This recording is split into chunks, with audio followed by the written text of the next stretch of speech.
Welcome to part one of Jamey Heath's October 8, 2025 deposition. So one of the things I'm trying to make sure to do is to let you know who was at the deposition. That's not lawyers, right? So they said people that are present is Blake Reynolds via Zoom, it's so odd to hear Blake Lively's last name be Reynolds, but obviously it is. But Blake Reynolds via Zoom, Justin Baldoni in person, Dan Acosta, who's also via Zoom. And then you have Jonathan Hernandez, who's the videographer that was in person. Just like all of the other depositions I have done, I chose not to read off all of the introductions by all the lawyers that are there that day. So we're just going to start right with Ezra Hudson with Jamey Heath. Hudson. Now, Mr. Heath, can you state your full name for the record? Jamey Heath. Or my legal name? Yes. James Heath. Have you ever been known by any other name? I have Jamey my whole life. Also, professionally for many years, I went by Jamey Jazz, J-A-Z, and you spelled Jamey, J-A-M-E-Y. Is that right? Correct. Have you been deposed on any other occasions? I have not. But you've sat in on quite a few depositions. Is that right? I have. Are there any depositions that have been taken in this case that you did not sit in on? Yes, several. Do you recall which ones you did sit in on? I can do my best. That's all I can ask.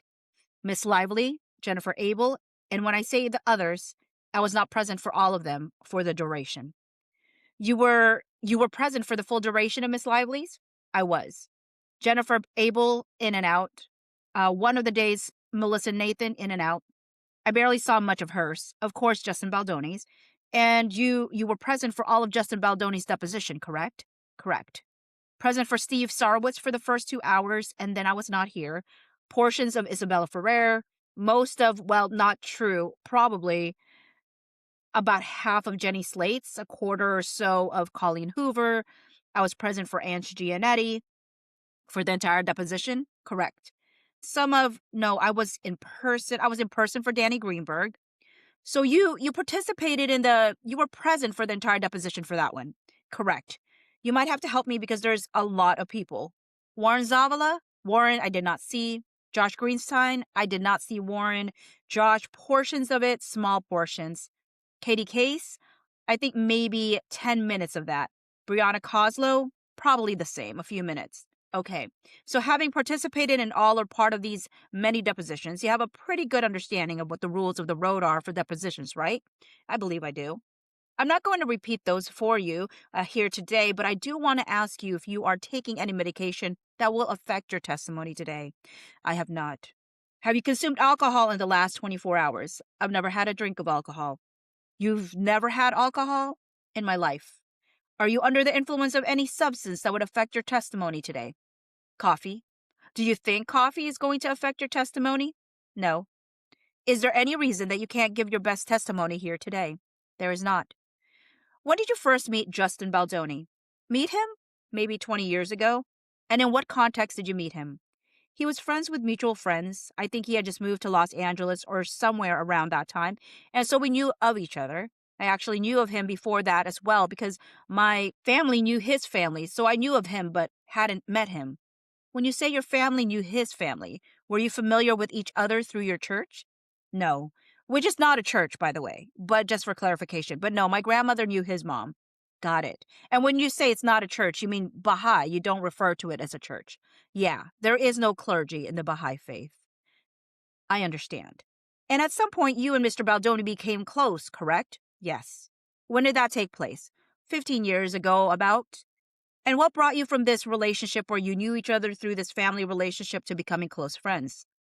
Justin was hosting in his home, what would you call it, a gathering of sorts of different artists, people connected to the entertainment field, not only the entertainment, but primarily who were talking about elevated concepts like how we can be better in the world and to talk about spiritual concepts no matter where you were from, what your spiritual background didn't matter. That wasn't the point. It was more just to find out what we all agree upon and how do we unify in that. I saw him somewhere. He invited me to it. And you said that was about 15 years ago? Correct. And then how did you become friends more closely from that experience? Shapiro, objection. Jamey, through that experience, we started spending more time I admired him for his unique ability to inspire others to care about things they may have not thought about they cared about.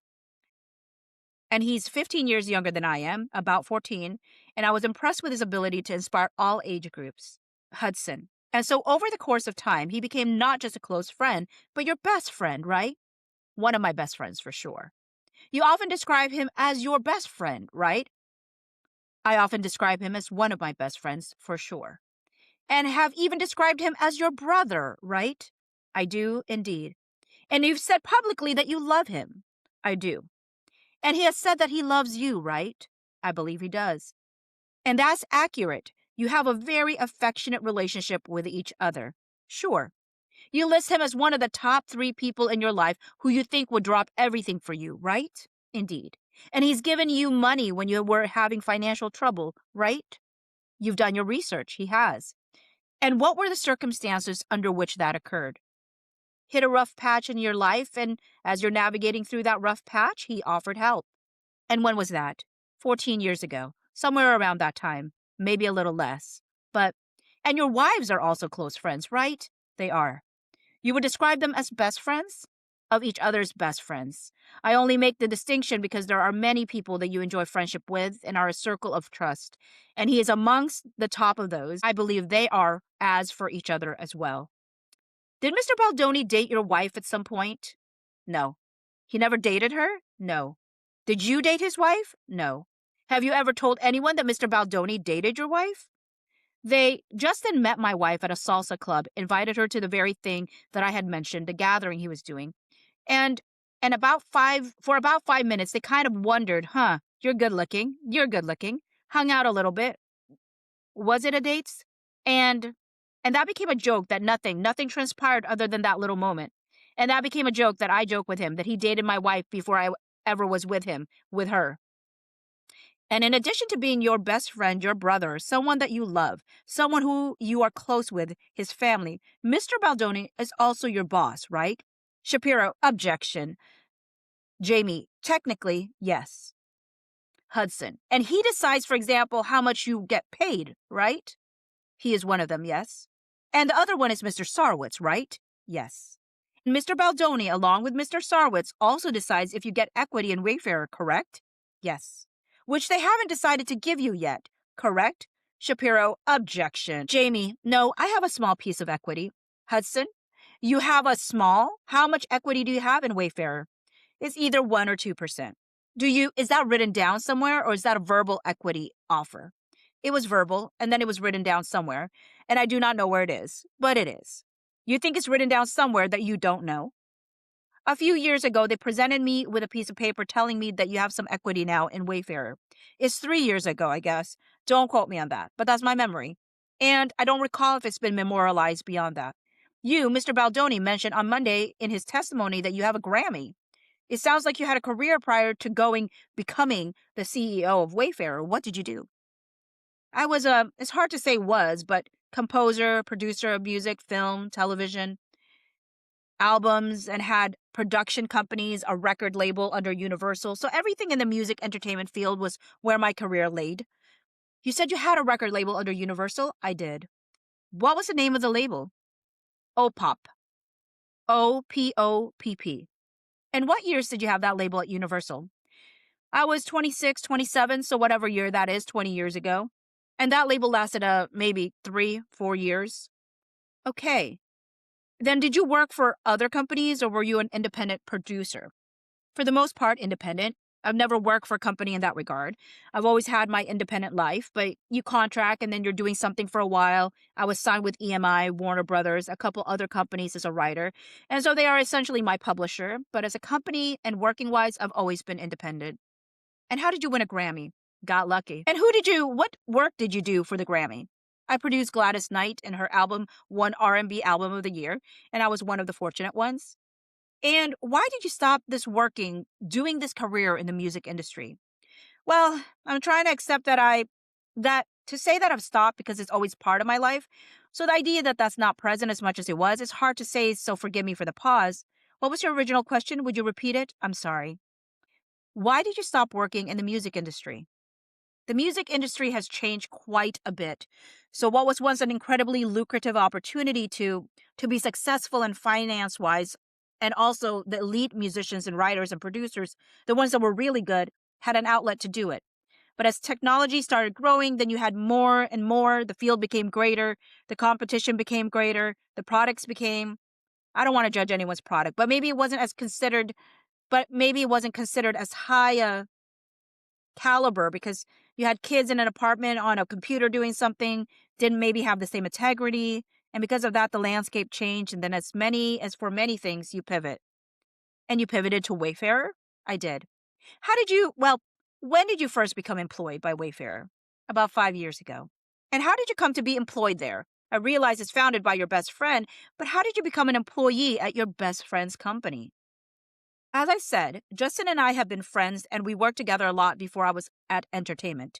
I'm at Wayfarer Studios. He had Wayfarer Entertainment, and I worked a lot on a lot of the projects that he did. What kind of work? Did music, scored, and adjacently consulted with him on things that he was doing. He then about 5 years ago, was working through something. He asked for my consultation, among some others.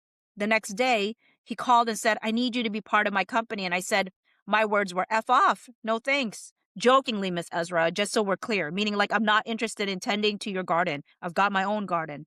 So at first I was like, yeah. And I asked, doing what? He's like, your whole life has been in the entertainment world. You know what we do. We work together. The way that you lead and operate and your understanding of things I feel is what we need in our company. So, and what position did he offer you? There was no particular position. He says, I just need you in it. I agreed that I would at some point kind of take a look inside again, this was at a time when I was full-time spending on music in my own production company, and I was at a crossroad. So you were looking for something new, and he was offering something new. Kind of lined up. This was in 2020? Yes. And when was Wayfarer founded, to your understanding? Wayfarer Studios? Yes, 2019. And if I use the term Wayfarer, I'm referring to Wayfarer Studios LLC unless I say otherwise, okay? You got it. So it was a fairly new company. Yes. Were there any employees when you joined? Yes. How many? 1, 2, 3, 4, 5, 6, 7, around 10 maybe, somewhere in that realm. So when you were hired, what position were you hired into? As I stated, there wasn't a particular position. In the creative world, it's just more come and bring your creativity, your observation, your consultation, and kind of like see what that might look like. Well, at some point you became president though, right? There was a few titles before that, but yes. What was the first title? Interim COO. And how long did you hold that position? 3 months. And then what did you do after that? Title? Yes. Co-COO. Co-COO? Correct. Who was the other COO? Manu. Then a graphic reporter. Can I have a spelling, please? Jamey. Manu. And for some reason, his last name is escaping me, but I'm happy to give it to you when I recall it. Hudson. And how long were you then co-COO with Manu? Another 3 months. What was your next position?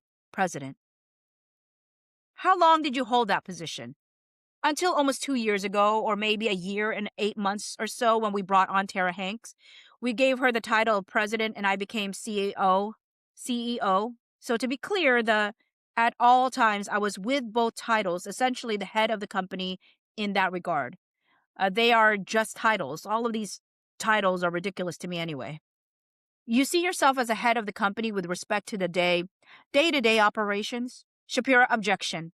Jamey, day-to-day operations? We have an operations manager. So, Hudson, well, what do you mean by the head of the company? I just mean the person that ultimately signs off on daily operations would be one of them. Our deals and most of our creative, of course, not meaning to omit the chairman, but their job is different or their role is different. And in the president role, what is distinct between the president and the CEO positions? I think with each company that might be different. And just to be clear, I'm asking for Wayfarer. I understand. I get you. For Wayfarer, a lot of people wear and share different hats. So I said earlier, I think these titles, for the most part, even though we have to live by them, are only ways to separate some sort of hierarchy. And I think they're stupid for the most part. It just separates people. But you have to have some sort of organizational structure, of course. So some of the differences is ultimately I sign off. Tara, who is our president, has her unique set of skills, and we utilize them where needed or where she feels they are most needed. So does she support you in your CEO role? Sure.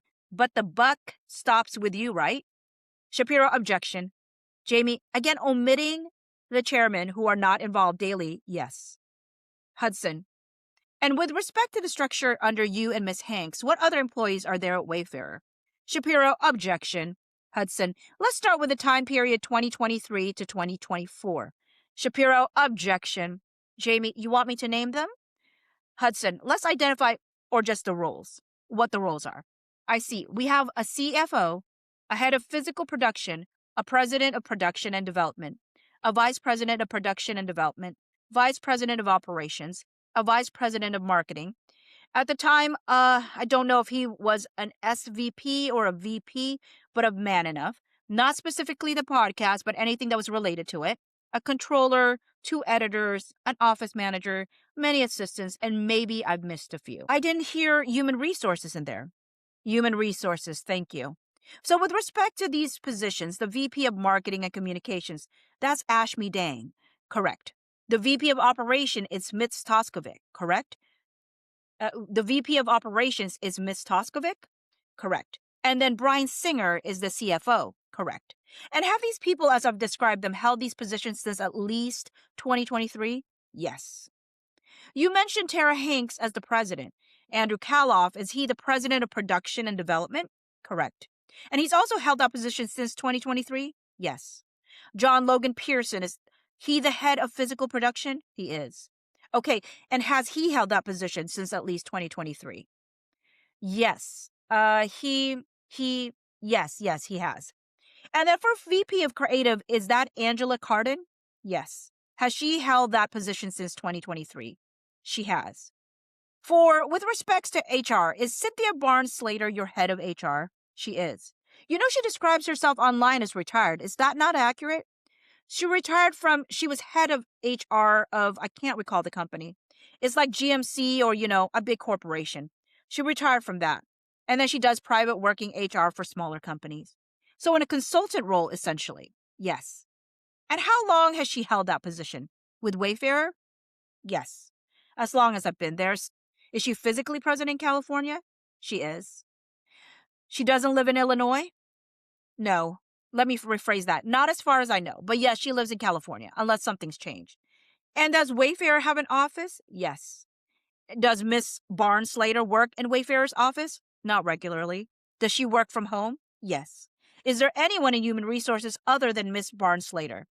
I know Mitz assists her in the operations level. Outside of that, no. Has Miss Barnes Slater always worked at home? Shapiro, objection. Jamey, yes. Hudson, does she ever come into the office? Yes. How often? She does not have a schedule, so I would not be able to put a number on it. Can you give me an estimate?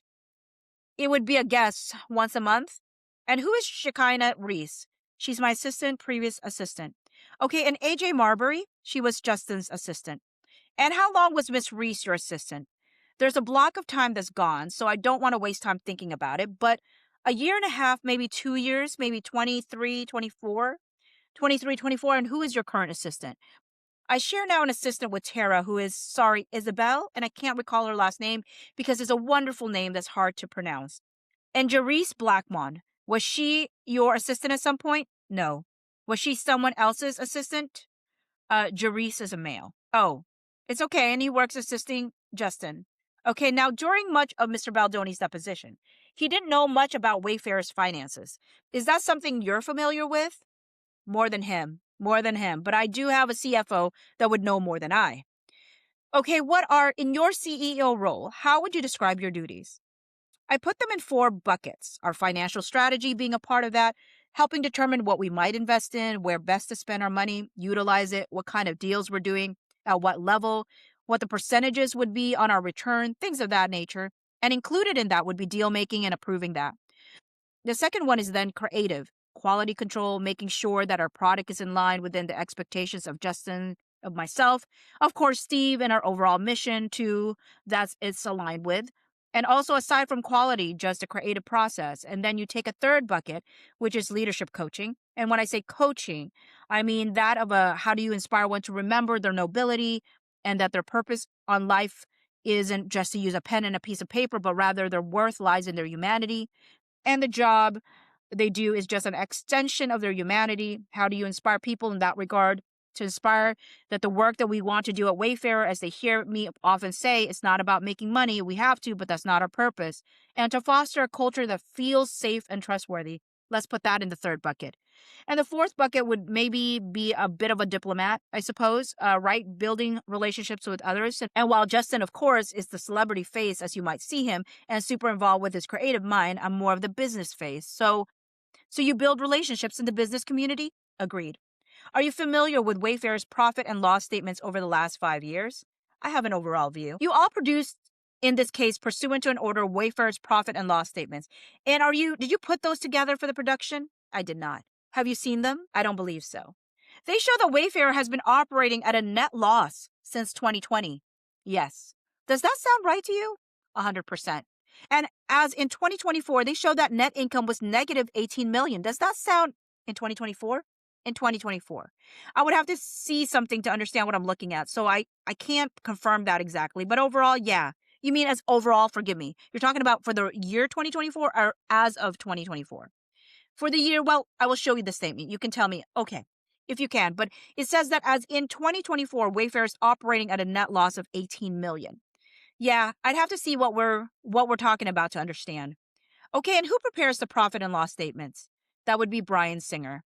Do you know how Wayfair funds its operations at operating at a net loss of 18 million? Shapiro, objection. Jamey, yeah. Hudson, how does it do that? Steve's investments. So when Wayfair needs funding, it looks to Steve Sarowitz to provide cash. Shapiro, objection. Jamey, there has been a payment, a funding schedule that he is committed to, and based on that funding, that is what allows Wayfair to operate. Hudson, do you have a contract with Mr. Sarowitz to provide funding at a certain rate for the company? Shapiro, objection. Jamey, I don't know. Hudson, Mr. Sarowitz decided not to continue to provide the funding. Would Wayfarer be able to continue its operations? Shapiro, objection. Jamey, well, isn't that the million-dollar question? You fund a business in its beginning hoping that it will be profitable, and the goal is to not fund it anymore. But he had committed to do so. But yeah, of course, it's within his discretion to turn off the faucet. Hudson, does Wayfarer have access to lines of credits, loans, or other financing? Do we have access? Do we have any lines of credit? Two different questions. We do not I do not believe we have any lines of credit. No. Access is a different question. Do you know how much revenue Wayfarer received from the film It Ends With Us? I have an estimate. What is that? To be clear, you want to know our profit, our complete revenue, or just our profit? Well, why don't you break down the nature of the revenue? Sure. And then we can talk about profit. I think we have received to date gross number about 60 million.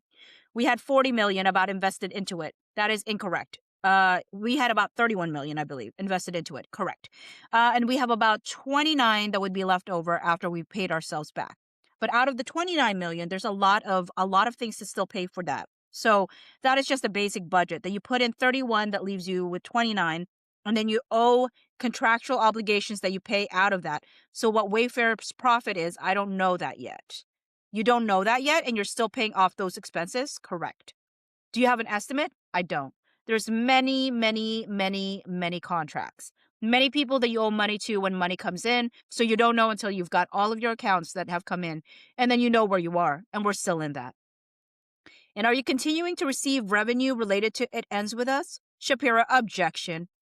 Jamey, we will. Like any film, it will take many years before you receive all of your income. Hudson, do you get revenue from streaming, for example? Shapiro, objection. Just to be clear, counsel, Mr. Heath is not here as a 30B6 witness. He's here in his personal capacity. Hudson, thank you. Go ahead. Question again, please. Does Wayfarer get revenue from streaming for It Ends With Us as far as you know? Basically, no. Depending upon where it lives, there might be some different nuance there, but that is part of the distribution deal that you might do with Sony and part of your agreement that they then, but don't hold me to that because I have to see it. We do a lot of contracts, a lot of different deals. They all look differently. So And the manner in which Wayfarer received revenues for It Ends With Us is set forth in the contract with Sony. Is that correct? Yes. Do you have an estimate for additional revenues that you anticipate coming from It Ends With Us? Shapiro, objection. Hudson, based on the way you understand the revenue streams to be set up. Shapiro, objection. Jamey, I do. Hudson, okay, what do you estimate? Over the next 10 years, the rough estimate is about another 45 million. Rough estimate. That is, as I'm told very clearly, could drop to 25 in 5 minutes and could go up to 55 in 5 minutes. And what impacts that range? Deals, to your understanding, that you have. So like every so often, contracts change with, as you mentioned, streaming. What you anticipate is going to happen based on those sales doesn't come to fruition, like a market, so to speak, right? You can estimate, but you don't control a market. So based on those. Prior to joining Wayfarer as an employee, had you produced any films? As a on-the-ground producer? No. I'm sorry, you said prior to it? Correct. No. Had you been on a film set before? Many. In what capacity? As I mentioned, I was a composer for projects throughout my life, so I would visit for those. Without giving you a whole backstory, my family was also involved in the entertainment industry, so my childhood and life was only around entertainment, music side and film side. Movie sets and television sets were a normal part. So you said that you had not been a producer on a film, though, before Wayfarer, and that was the term that you use? And what was the term that you used? On the ground producer. On the ground producer? Yeah, but that was, what does that mean to you? What's the difference between on the ground producer and whatever you did? Shapiro, objection. Jamey, before It Ends With Us? Hudson, prior to joining Wayfarer, you said you were not an on the ground producer. What did you mean by that? I misunderstood your question. Okay, because you asked me prior, I thought I heard you. What I interpreted your question to be is that Wayfarer. There are other films in Wayfarer that I have producer credit or executive producer credit, and I was just being clear about that. But prior to Wayfarer, correct. So prior to Wayfarer, you were a producer with respect to your music work. Is that right? Correct. So you had not been a film or TV producer prior to Wayfarer, correct? Correct. And when you joined Wayfarer, you said that you worked in an executive producer capacity on other films? Shapiro, objection. Jamey, when I joined Wayfarer, repeat the question, please. Hudson, you said when you joined Wayfarer, you worked in an executive producer capacity on other films for Wayfarer. Yeah. How many? There are some with title and some without. I would say all of them without title. The reason why I say that is because there's only so many credits that you have for a film for on screen. So you have no film credits for all of the. I do. No, I do. Okay. On credit film would be about, sorry to interrupt you, 4 or 5 of them. 4 or 5. I believe so. When you say, do you know what films they are? Garfield, Eleanor the Great, Ezra. I'm having trouble remembering the other films, but there is 1 or 2 more. I just don't know it. Of the 4 or 5 films in which you had credit, do you have producer credit on any of those films, or is it executive producer? Executive producer credit. Did you have a producer credit on any film prior to It Ends With Us? I don't know. Can you think of any sitting here today? Shapiro, objection. Jamey, at the moment, I can't recall. Hudson, and at the films that you listed, were any of them produced prior to It Ends With Us? Yes. Which ones? Ezra. And to your understanding, Garfield. Oh, pardon me. It's okay to interrupt you. Ezra, Garfield, I think Will and Harper, but you're going to have to forgive some of my time because, as you know, the last year has been a year, so my sense of timing is a little, so I don't know you to. And what in your mind is the distinction between executive producer and producer? In general? Yes, on a film. Yeah, a producer is typically generally somebody who is involved in a project from the beginning to the end in different capacities. Some are given a producer credit just as part of their contract. For instance, you might have a writer who, as part of their contract, they get a producer credit, even though they won't be in the actual building of the project beyond that. But for the most part, it's people who are involved from the beginning to the end and who have their hands in the sandbox. Handling the day-to-day of producing the film, correct? Sure, an executive producer comes in different many shapes. It could be because you were involved in just developing the project but not involved in producing. It could be because you brought some money to it. There are distributors that if they distribute the movie and they would like an EP credit, and then there are vanity credits. Those are pretty much the distinctions.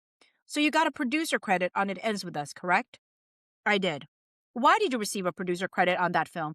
Let me ask you another question. You were provided a producer credit at the outset of the film, correct? It was not something that was provided at the end. Shapiro, Objection. Jamey, correct. Hudson, and what did you anticipate your role would be on that film for you to receive a producer credit from the outset? Shapiro, objection. Jamey, as I had mentioned, producers are in the sandbox doing the work creatively, business-wise, and that was my involvement from the outset. Hudson, were you involved in all aspects of the film? Yeah, generally speaking. And did you anticipate that you would be from the beginning? Shapiro, objection. Jamey, it depends on when we determine the beginning. Hudson, well, what would you consider the beginning? Well, I would say the beginning is when, film-wise, I don't mean the project, pre-development and all of those steps. Justin had this film for some time, and there was different iterations of it. You don't necessarily have your team together because you don't know what it's going to be yet. But once the movie starts coming together, I was extremely instrumental. Let me rephrase that. Hands-on and led our negotiations with Sony. And your producer role was more significant on this movie than it had been on prior films, correct? Shapiro, objection. Jamey, yes. Hudson, and there were on the other films that you mentioned where you worked on as an executive producer, there were producers on those films, correct? Correct. If you attended Mr. Baldoni's deposition and Mr. Sarowitz's deposition, you might recall we went through some policies and procedures. We're going to do that a little bit today as well. You got it. Let me ask you a little bit more about the producer role. When you're the producer on the film, do you supervise the cast and crew? Shapiro, objection. Jamey, do I supervise the cast and crew? Hudson, yes. Do you see your role as including supervision of the cast and crew? Shapiro, objection. Jamey, no.